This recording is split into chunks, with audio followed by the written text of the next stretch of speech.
오늘 사무엘하 22장 함께 받으시겠습니다.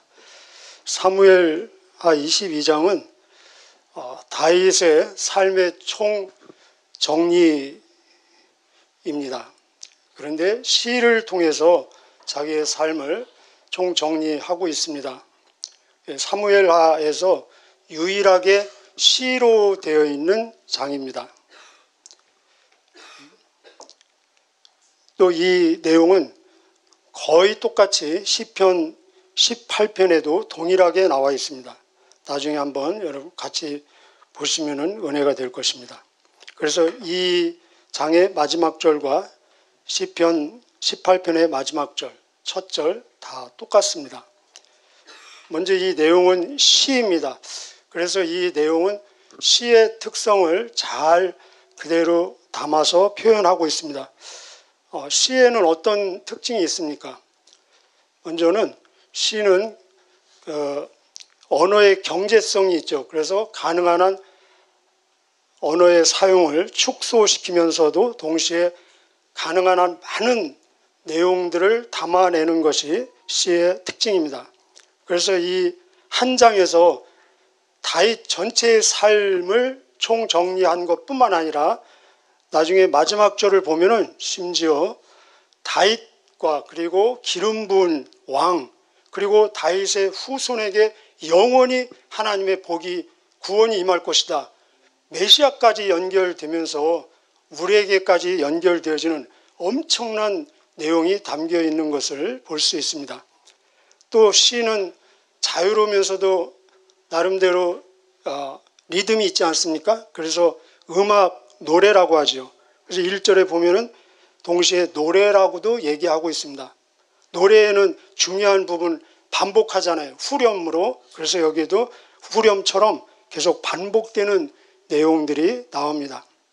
또 시는 무엇입니까? 시는 언어로 그린 그림과도 같지 않습니까? 그래서 여기에 보면은 우리가 볼 수 있는, 눈으로 볼 수 있는 이미지들이 굉장히 많이 나와 있습니다. 이런 것들을 보시면서 그 물질 그 자체가 아니라 그것이 상징하는 의미, 그러면 내용들이 굉장히 많겠죠. 여기서 이 물건, 물체, 그런 이미지를 보니까 약 한 30가지 정도가 나옵니다. 반석은 돌이잖아요, 돌. 그죠?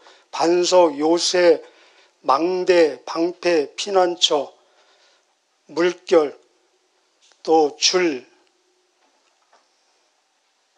땅, 하늘, 9절에 보면은 코도 나오고 막 그 지진이 일어나기도 하고 숯불이 피어나기도 하고 구름, 또 엄청난 비, 그런 것들로 이런 이미지가 많이 등장하는 것을 볼 수 있습니다. 또 시는 비유와 상징을 많이 사용하죠. 그래서 은유법이라든지 이런 의인법을 많이 쓰는데 여기에 하나님은 나의 무엇이다 9가지 정도 나오는데 한 가지로는 다 그 내용을 담아낼 수가 없기 때문에 하나님은 나의 무엇이다 무엇이다. 여러분도 저도 한번 짧은 시간이지만 우리 각자 개인의 시를 한번 써봤으면 좋겠습니다. 그래서 10가지 정도 하나님은 나의 무엇이다 한번 나중에라도 한번 써보시기를 바랍니다. 그리고 하나님을 마치 우리 사람처럼 의인화해서 하나님의 코도 나오고 귀도 나오고 입도 나오고 발도 나오는 또 장면이 있습니다. 그리고 또 시는 굉장히 주관적이고 개인적이지 않습니까?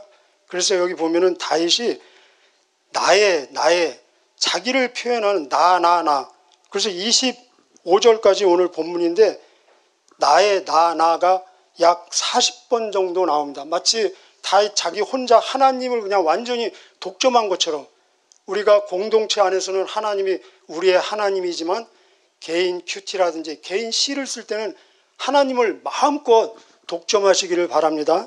그럴 수 있다는 거죠. 자, 그렇다면은 이 본문을 통해서 다윗의 삶을 한마디로 정리하면 어떻게 정리할 수 있을까? 여러분은 다윗을 어떻게 소개할 수 있겠습니까? 다윗, 위대한 왕, 하나님의 마음에 합한 자, 이렇게 여러 가지 소개할 수 있는데 다윗의 삶은 한마디로 하나님 것이었다는 것입니다. 하나님. 그래서 다윗에게 하나님 없이는 아무것도 아니라는 것입니다. 저와 여러분도 그렇지 않습니까? 그래서 결국은 이 시의 주인공, 주제, 주어는 하나님이라는 것입니다. 우리 1절 한번 같이 읽어보시겠습니다. 시작. 여호와께서 다윗을 모든 원수의 손과 사울의 손에서 구원하신 그날에 다윗이 이 노래의 말씀으로 여호와께 아뢰어. 1절에 여호와께서 하나님으로 시작하고 나중에는 하나님께 아뢰어 이렇게 되지 않습니까? 2절도 계속해서 여호와는, 모든 문장의 주어는 여호와로 시작됩니다. 마지막 절 51절도 여호와는, 하나님께서로 마무리되는 것을 볼 수 있습니다. 창세기 1장은 보면은 태초에 하나님이 주어로 시작하면서 창세기 1장의 모든 문장의 주어는 하나님입니다. 그래서 모든 창조, 모든 역사, 모든 개인의 존재와 삶의 시작은 하나님으로부터 시작된다는 것입니다. 이미 에베소 1장 4절 5절 그렇게 말씀하십니다.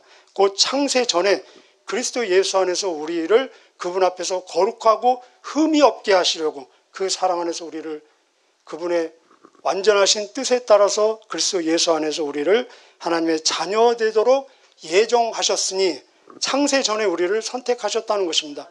구약에도 나오지 않습니까? 에레미야에 내가 너를 태중에 짓기 전에 내가 너를 알았고 내가 태어나기 전에 너를 특별하게 선별하였다. 여러분 기억하십시오. 여러분 언제 엄마 뱃속에 잉태되었습니까? 다 있죠, 그죠? 근데 우리가 엄마 뱃속에 잉태되기 전에 하나님 마음속에 우리가 잉태가 되었었다는 것입니다. 아니 심지어 창세 전에, 창세기 1장 1절 그 이전에 하나님의 마음에 우리가 잉태가, 임신이 되어 있었다는 것입니다.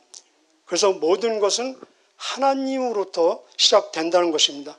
예수님도 그런 말씀을 하셨어요. 너희가 나를 택한 것이 아니라 내가 너희를 택하였다. 우리는 택함받은 자들입니다.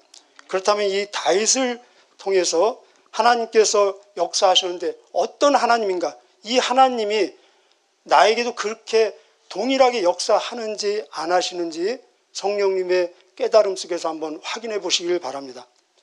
한 단어로 말할 수도 있는데 조금 그러면 좀 짧잖아요, 그죠? 그래서 제가 조금 3가지 정도로 말씀드리고 싶은데, 한 가지로 얘기하면 결국은 하나님은 구원하시는 하나님입니다. 구원하시는 하나님. 그래서 여기 보면은 구원이라는 단어가 한 6번, 그리고 건진다는 것도 동일한 내용인데 구원인데 8번 나옵니다. 그리고 마지막 절 51절도 하나님께서는 구원하신다, 이렇게 구원으로 나오고 있습니다. 1절 다시 한번 읽겠습니다. 시작. 여호와께서 다윗을 모든 원수의 손과 사울의 손에서 구원하신 그날에 다윗이 이 노래의 말씀으로 여호와께 아뢰어. 다윗의 삶은 한마디로 하나님으로부터 끊임없이 구원받은 삶입니다. 여기 보면은 모든 원수, 짧은 단어지만 여기 다 들어가 있죠, 그죠? 그래서 다윗이 평생 살면서 접했던 원수는 여기 다 들어가 있는 것입니다. 환경이 될 수도 있고, 곰과 사자일 수도 있고, 또 골리앗일 수도 있고, 블레셋, 아말렉, 에돔, 모압, 저 위로는 다메섹, 사방팔방 전부였죠. 아들까지도 원수가 되지 않았습니까? 세바의 또 란도 있었고. 그런데 그것들 모든 것과 합해서 사울도 포함된다는 것입니다. 이런 모든 것들로부터 구원하신 하나님.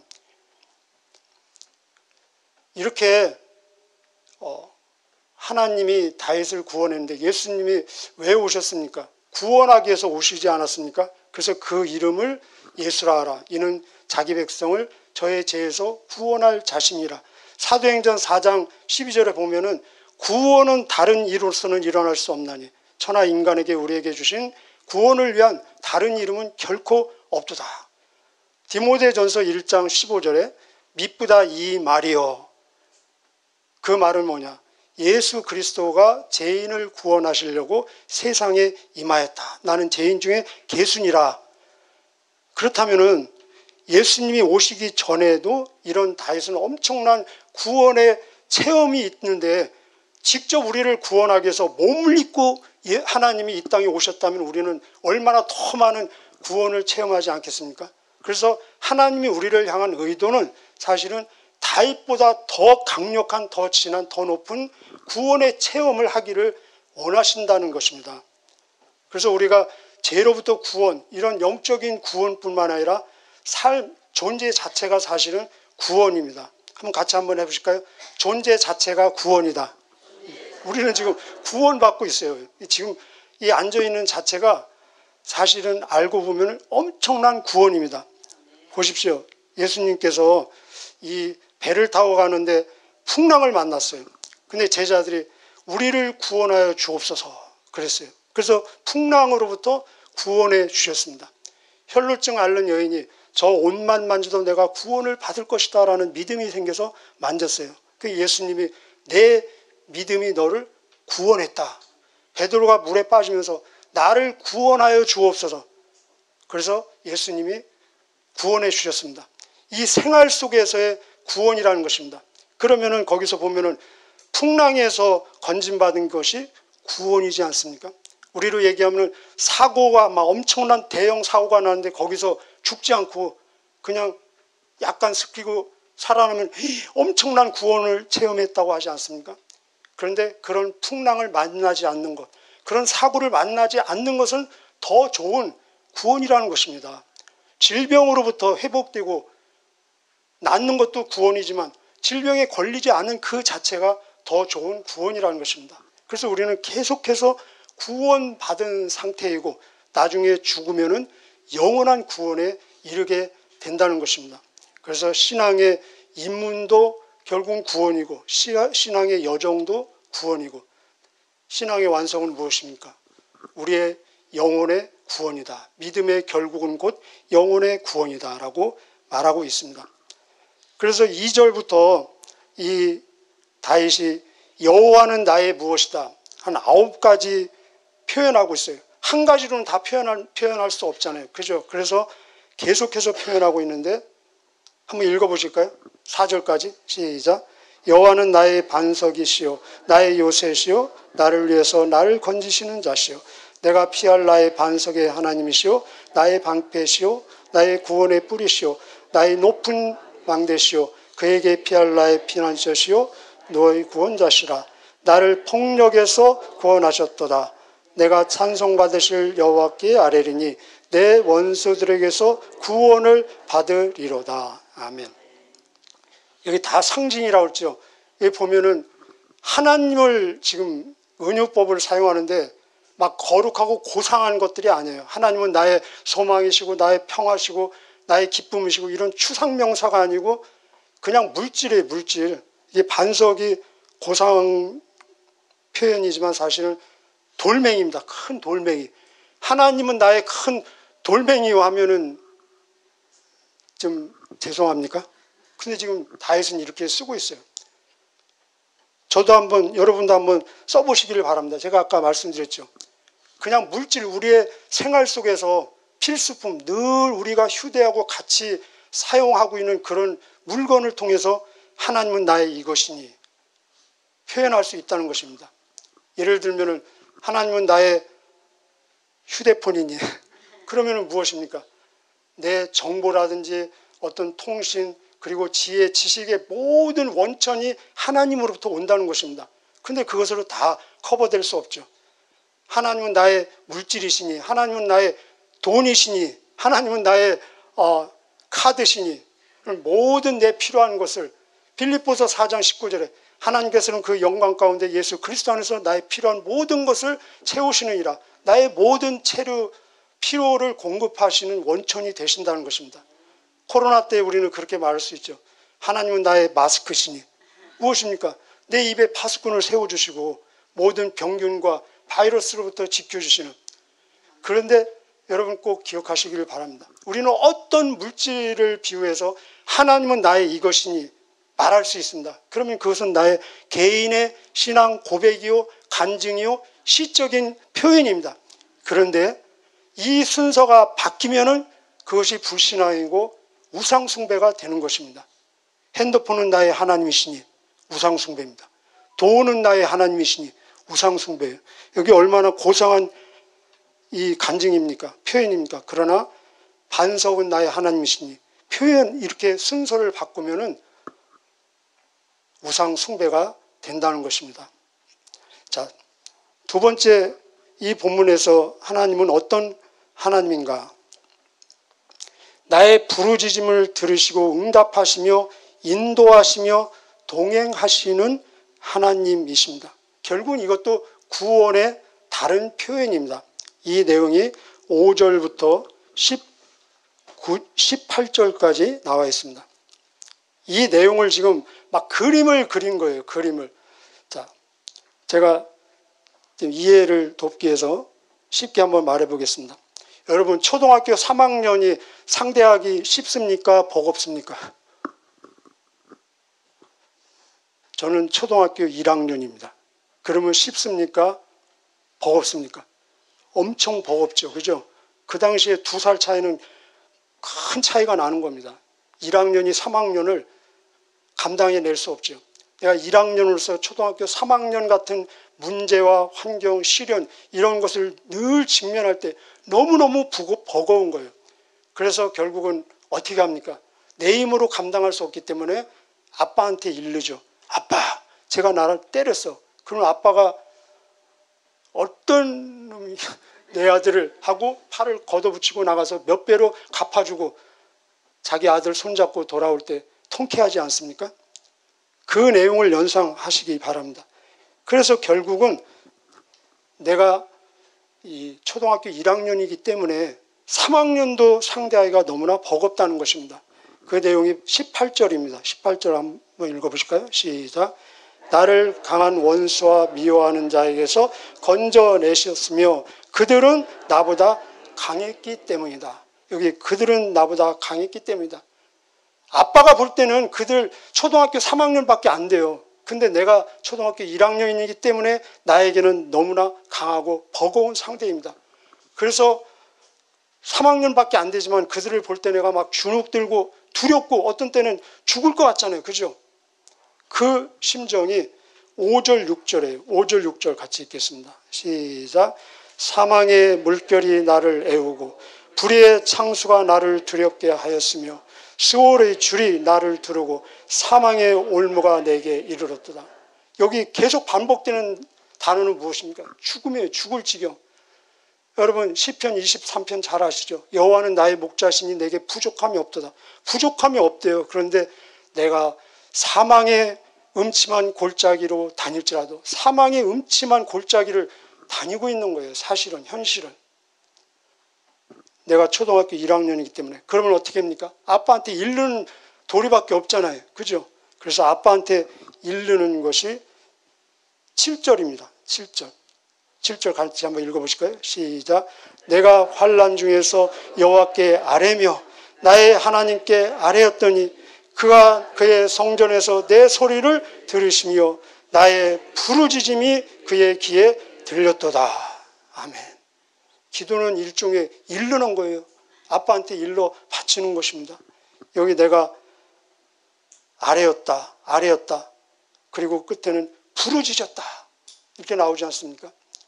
너는 내게 부르짖으라. 내가 내게 응답하였고 내가 알지 못하는 크고 비밀한 일을 너에게 보일 것이다. 그러면 아빠의 반응 아까 보셨죠? 아빠의 반응. 손을 걷어붙이고 나가잖아요. 그죠? 그래서 이 나의 부르심과 부르짖음에 아빠의 반응을 아빠가 막 아들을 몇 배로 갚아주기 위해서 행차하지 않습니까? 하나님이 나를 갚아주시기 위해서 하늘에서 이 땅으로 행차하는 모습을 지금 그린 것입니다. 그것이 8절에서 17절까지입니다. 여기 8절 한번 읽어보실까요? 시작. 이에 땅이 진동하고 떨며 하늘의 기초가 요동하고 흔들렸더니 그의 진노가 말미암았으니라. 아까 아빠가 어떤 애가 내 아들을 여기 하나님의 진노 나의 부르짖음에 갚아주기 위해서 그 하나님의 열정을 지금 진노라는 단어로 표현하고 있습니다. 하나님의 행차 땅이 갈라지고 하늘이 갈라지고 구름이 덮이고 막 이 번개가 치고 그래서 9절부터 엄청난 대지진이 소동이 일어나는 모습들 한번 읽어볼까요? 시입니다. 시작. 그의 코에서 연기가 오르고 입에서 불이 나와 사름이여 그 불의 솥에 피었도다. 그가 또 하늘을 들이오고 강림하시니 그의 발 아래는 어두캄캄하였도다. 구름을 타고 나르시며 바람 날개에 나타났도다. 그가 흑암 곧 모인 물과 공중에 빽빽한 구름으로 돌린 장막을 삼으시며 그 앞에 있는 광채로 말미암아 숯불이 피었도다. 여호와께서 하늘에서 우레소리를 내시며 지존하신 자가 음성을 내시며 화살을 날려 그들을 흩으시며 번개로 무찌르셨도다. 이럴 때 여호와의 꾸지람과 콧김으로 말미암아 물밑이 드러나고 세상의 기초가 나타났도다. 그가 위에서 손을 내미사 나를 붙드시며 많은 물에서 나를 건져내셨도다. 나를 강한 원수와 미워하는 자에게서 건지셨으며 그들은 나보다 강했기 때문이다. 아멘. 지금도 여전히 살아 역사하시는 하나님은 우리를 인도하시며 동행하시며 우리의 부르짖음에 귀를 기울이고 계신다는 것입니다. 세 번째, 하나님은 어떤 하나님이십니까? 나의 행한 대로 갚아주시며 결국은 상을 주시는 하나님이라는 것입니다. 여러분 꼭 상을 기대하시기를 바랍니다. 우리 19절, 20절 읽었습니다. 우리 21절부터 한번 25절까지 읽겠습니다. 시작. 여호와께서 내 공의를 따라 상 주시며 내 손의 깨끗함을 따라 갚으셨으니 이는 내가 여호와의 도를 지키고 악을 행함으로 내 하나님을 떠나지 아니하였으며 그의 모든 법들을 내 앞에 두고 그의 규례를 버리지 아니하였습니다. 내가 또 그의 앞에 완전하여 스스로 지켜 죄악을 피하였나니 그러므로 여호와께서 내 의대로 그의 눈앞에서 내 깨끗한 대로 내게 갚으셨도다. 여기 지금 다윗이 자기를 어떻게 소개하고 있습니까? 나는 모든 법도를 지키고 깨끗하고 내 의가 있다. 이 의에 따라서 하나님께서 나를 갚아주시고 상을 주실 것이다. 굉장히 당당하고 어떻게 보면 뻔뻔하지 않습니까? 그래서 이 내용 때문에 아마 이 시는 밧세바 이전에 기록되었을 것이다로 추측합니다. 물론 그럴 수 있습니다. 그런데 여러분 꼭 기억하시길 바랍니다. 그거는 사람의 생각이고 하나님 앞에서는 제가 여러분이 나를 바라볼 때는 밧세바 사건이 없더라도 이런 말을 할 수가 없습니다. 그러나 내가 온전히 하나님께 집중하고 하나님을 바라볼 때는 밧세바 사건이 있다 하더라도 이런 고백을 할 수 있다는 것입니다. 왜 그렇습니까? 우리는 신실하신 하나님, 무엇에 신실하신? 약속에 신실하신, 그리고 자비와 은혜에 신실하신 그 하나님을 절대 의뢰하기 때문에 그렇다는 것입니다. 하나님께서는 다윗이 그 범죄로 인해서 얼마나 많은 고난을 겪었습니까? 고난 겪어야 되죠. 그런데 그 범죄는 하나님께서 이미 다 도말해 주시고 기억하지도 않는다는 것입니다. 그래서 이사야에서 보면은 하나님이 우리를 위해서가 아니고 당신 자신을 위해서 너의 죄악을 다 도말하였나니 내가 다시는 기억도 하지 아니할 것이다 라고 말씀하고 있습니다. 사실은 다윗은 진짜 회개를 했습니다. 그래서 우리가 다윗의 막 밧세바, 우리야 그런 사건을 지금 우리가 기억하고 있지 사실은 하나님께서는 기억하고 있지 않으시다는 것입니다. 그분의 약속에 충실하시다면. 그래서 디모데후서 5장 17절에 누구든지 그리스도 예수 안에 있으면 이전 것은 다 지나갔으니 보라 새 것이 되었도다. 여러분 정말로 우리가 모든 죄를 진심으로 회개하면은 그 회개를 통해서 하나님께서는 모든 것을 도말해 주시고 기억하지 않는다는 것입니다. 히브리서 11장 6절에 그렇게 말씀하십니다. 믿음이 없이는, 저와 여러분 믿음이 있으시죠? 믿음이 없이는 하나님을 기쁘시게 하지 못하나니 하나님께 나가는 자는 반드시 그가 계신 것과 또한 그가 자기를 찾는 자들에게 무엇을? 상 주시는 이심을 믿어야 할지니라. 그래서 상에 대한 기대가 없는 것은 불신앙입니다. 상에 대한 기대가 없는 것은 믿음 없는 증거라는 것입니다. 겸손이 아니라.